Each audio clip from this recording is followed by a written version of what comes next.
What if true wealth wasn't money, but knowing when enough is enough? Near soft green hills and a quiet flowing stream, there lived an old woman named Nani. She was gentle, calm, and kind to everyone. Her small house stood at the edge of the village. Around it grew a few vegetable plants, some fruit trees, and a wooden fence that moved softly when the wind passed through. Nani lived alone. Her husband had died many years ago, and she never had children, but she was not lonely. She had Lulu, her little duck. Lulu had clean white feathers, a small orange beak, and bright eyes. Wherever Nani went, Lulu followed closely, making soft quacking sounds as if she was talking back. People in the village often smiled when they saw them walking slowly together. Nani leaning on her walking stick, and Lulu walking beside her with short, quick steps. Every morning, just as the sun rose and colored the sky with soft orange and pink, Lulu laid one warm egg near the small shed beside the house. Nani picked it up carefully, held it in her old hands, and said softly, "Thank you, my dear. One is enough for us." She cooked the egg, ate half in the morning, and saved the rest for the evening. Nani worked in a small garden, grew simple food, and lived a quiet life with a peaceful heart. One morning, something different happened. Lulu laid two eggs instead of one. Nani looked at them in surprise and smiled. "Two eggs. That is very kind of you."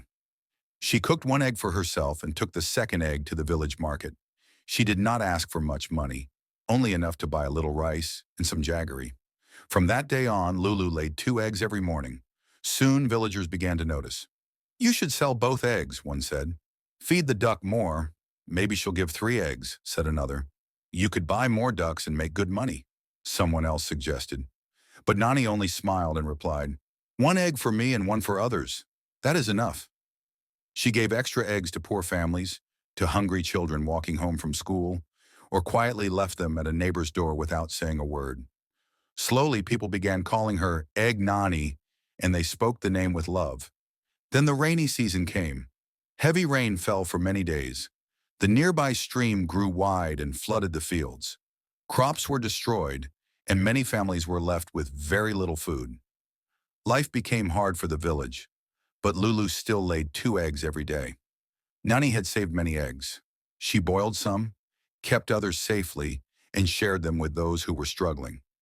She never asked for money or thanks. One rainy evening, a few villagers came to her house and asked, "Nani, why didn't you sell more eggs when you had the chance?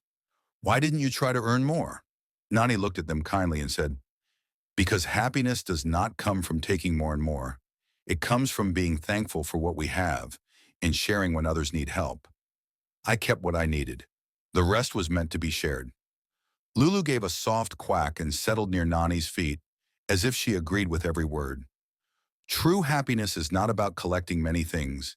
It is about being thankful for what we already have and choosing kindness over greed. When we help others, our hearts become full, and that is real wealth.